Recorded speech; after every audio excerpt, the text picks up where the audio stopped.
P4. What is the percentage of below poverty line families in the population? మన వాళ్ళ లెక్క ప్రకారం అంటే రెండు ఉన్నాయి ఇక్కడ రిలేటివ్లీ 12 లక్షల కుటుంబాలు బీపీఎల్ అని అన్నిటికంటే లోయెస్ట్ ఉండేదని. ఫస్ట్ 12 లక్షల ఫ్యామిలీస్ని ఐడెంటిఫై చేయమన్నాను. P4 పాలసీ మార్చి నుంచి స్టార్ట్ చేద్దామని, ఉగాదికి తెలుగు న్యూ ఇయర్ డేకి I want to start it, adoption అవన్నీ చేసి అక్కడి నుంచి నేను టాప్ 15% ఆర్ 10%, లోయెస్ట్ 15-20% కంటిన్యూగా హ్యాండ్ హోల్డింగ్ చేయాలి.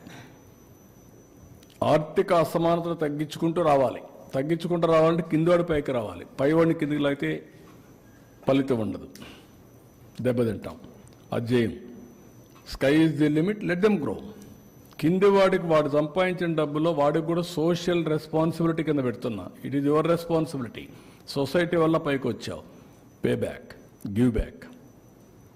That is my concept. Do we have information on poorest of the poor? I mean, No, we are having some rough estimates. who don't have 2 square meals a day? You tell information. అందుకే 2 square meal కూడా ఇవ్వలేని వాళ్ళ కోసం ఇప్పుడు అన్నా canteen పెట్టాం, 4,000 రూపాయలు ఇచ్చాం, 6,000 రూపాయలు ఇస్తున్నాం. ఇంట్లో ఒకరికి 60 లక్షల మంది అంటే మీరు చెప్పిన వాళ్ళందరూ దాంట్లో వచ్చేసారు.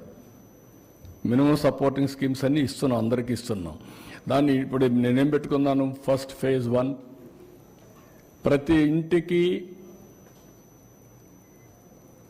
ఇల్లు ఉండాలా, ఇంటి జాగా ఉండాలా, టాయిలెట్ ఉండాలా, గ్యాస్ ఇవ్వాలా, 3 సిలిండర్లు ఉచితంగా ఇస్తాం.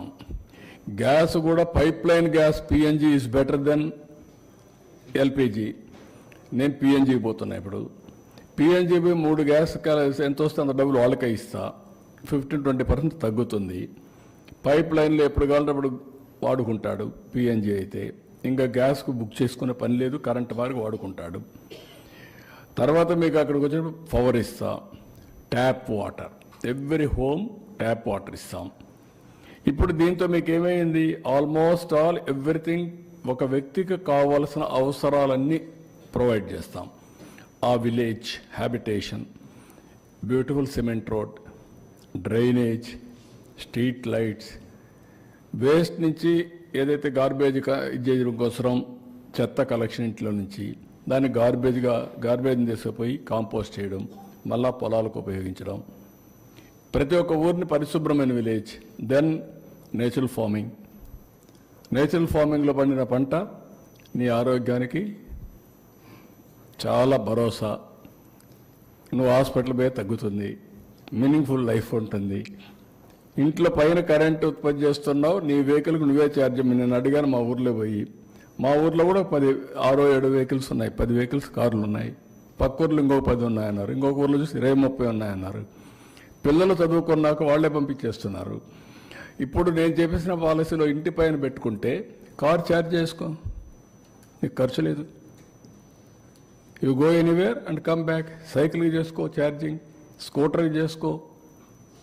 నేను 200 యూనిట్లు అందరికీ ఫ్రీగా ఇస్తున్నా, 300 యూనిట్లు 78,000 ఇస్తాం సబ్సిడీ. మిగిలింది నువ్వు బారో చేసుకో, నువ్వే పే చేసుకో, కరెంట్ ఛార్జీలు కట్టే పని లేదు. లేదు నేనే ఇస్తా, తిరిగి కరెంట్ మాకి ఆ మిగిలిన కరెంట్ ఛార్జీలు కట్టే పరిస్థితి ఉండదు. ఆ డబ్బులు తీరే వరకు అడ్జస్ట్ చేసుకుంటాం, తర్వాత మీకే ఇస్తాం asset. Then you can generate power for monetization. డబ్బుల కోసం నువ్వు అమ్ముకోవచ్చు. సర్ప్లస్ పవర్ని ₹2.05 మేము ఇస్తాం ఇప్పుడు కొని. So I'm providing opportunities. ఇవన్నీ ఆపర్చునిటీస్ అందిపుచ్చుకునే బాధ్యత ఎవరిది? స్టేక్ హోల్డర్స్ది, ప్రజలది. వాళ్ళని మోటివేట్ చేసే బాధ్యత ఎమ్మెల్యేలది, ఎంపీలది, మీడియాది. మీరేంటంటే నెగిటివ్ వార్తలు రాయడమే మీకు అలవాటు అయిపోయింది. పాజిటివ్ వార్త అంటే దానికి మసాలా లేదు, ఎవడు చూడడు, టేకర్స్ లేరు. సిబిఎన్ని ఏదో తిడితే సీఎం అని తిట్టాడు గొప్పోడు అని మీరు పెద్ద వార్త దానికి. That is the problem.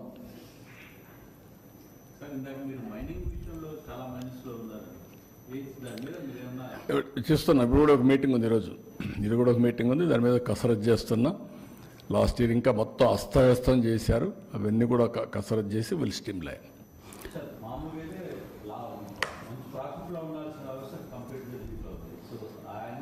Last year చేసిన దాన్ని ఈ ఇయర్ ఇప్పుడిప్పుడే మీరు చూస్తే అలవాటైపోయిన ప్రాణాలు కొన్ని ఉన్నాయి. ఇంకా ఎక్కడికక్కడ నాకు కూడా కొన్ని సవాళ్ళు ఉన్నాయి.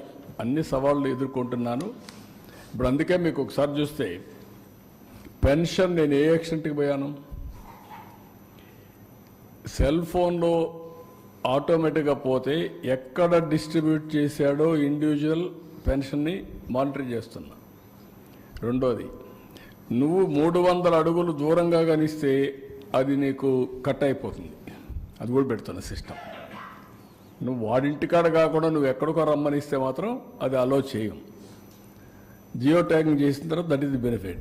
లేదు 5 నిమిషాలు 1 సెకండ్లో వాడికి మెసేజ్ పోతుంది, you are doing wrong thing, correct it. చేయకపోతే మాత్రం నీ మీద యాక్షన్. మళ్ళీ మధ్యాహ్నం వరకు ఏం చేస్తున్నాను, ఐవీఆర్ఎస్ అడుగుతున్నా, నీకు పెన్షన్ కరెక్ట్గా వచ్చిందా, డబ్బులు అడిగారా, అవినీతి ఉందా, సో దట్ నాకేంటంటే 1 పైసా కూడా కరప్షన్ లేకుండా I wanted to provide all services real time, never in the history. Paddy procurement ఉంది, రైతు వచ్చాడు, వస్తానే నా ప్యాడీ ఉంది తీసుకోమంటున్నాడు, తీసుకోమంటే శాంపుల్స్ తీస్తున్నాం, అక్కడ మాయిశ్చర్ టెస్ట్ చేస్తున్నాం, దాని ఆర్డర్ ఇస్తున్నాడు, నేరుగా రైస్ మిల్కి వెళ్తుంది. రైస్ మిల్లో ఏంటి, ఆటోమేటిక్గా మళ్ళీ మాయిశ్చరు టెస్ట్ చేస్తారు. 2 టాలీ కావాలి. మెషిన్ క్యాలిబ్రేషన్లో కూడా ప్రాబ్లం ఉంటే వెయిట్స్ అండ్ మెజర్స్ని మళ్ళీ స్ట్రీమ్లైన్ చేస్తున్నా, ఒకటే మెషిన్ ఇస్తాం. అది అయిన తర్వాత నేను ఐవీఆర్ఎస్ అడుగుతున్నా, వాడు పేమెంట్ అవుతుంది, అన్లోడ్ చేస్తాడు, వాడు తీసుకున్నట్టు పెడితే నెక్స్ట్ మూమెంట్లో డబ్బులు ఆయన అకౌంట్లో వేస్తా. 1 అవర్లో బ్యాంకు పోయి డబ్బులు తీసుకోవచ్చు, బ్యాంకు కూడా పోవక్కర్లా, ఆన్లైన్లో పేమెంట్ పే చేసుకోవచ్చు. Can you imagine? That is the power of technology.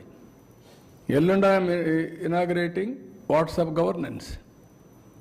నువ్వు మెసేజ్ పెడితే పెట్టు, తెలియదు నువ్వు మాట్లాడు, నువ్వు voice message convert to text for action, again voice message నీకు వస్తుంది, దాన్ని డెవలప్ చేయమన్నా.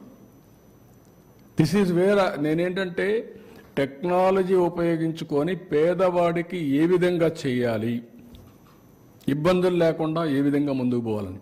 కానీ కొంతమందికి ఇవి కూడా ఏదో మాట్లాడుతూ ఉంటారు కన్ఫ్యూజ్ చేయడానికి. But we are using every step. Real time governance is that.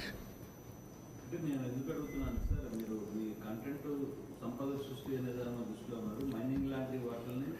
No, not only that, what I am saying, ప్రభుత్వానికి కొన్ని కోట్ల రూపాయలు నష్టం వచ్చే పరిస్థితి. డెఫినెట్గా వీఆర్ అట్ ఇట్.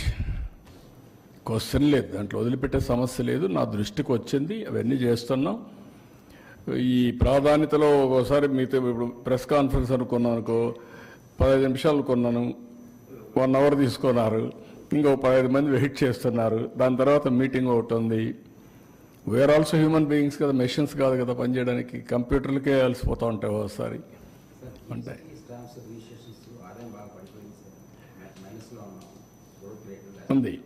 ఉంది అనలైజ్ చేశాం. ఒక 2-3-4 డిపార్ట్మెంట్లో నేను ఇంకోటి కూడా ఈరోజు మా వాళ్ళకి ఇన్స్ట్రక్షన్స్ ఇచ్చాను. జిల్లాల వారీగా అందరికీ ఇవన్నీ కూడా రివ్యూ చేయమంటున్నాం. మా కలెక్టర్స్ కూడా రెస్పాన్సిబిలిటీ పెడుతున్నాం. రెవెన్యూ కలెక్షన్, జిఎస్టిపి కూడా వాళ్ళ బాధ్యత.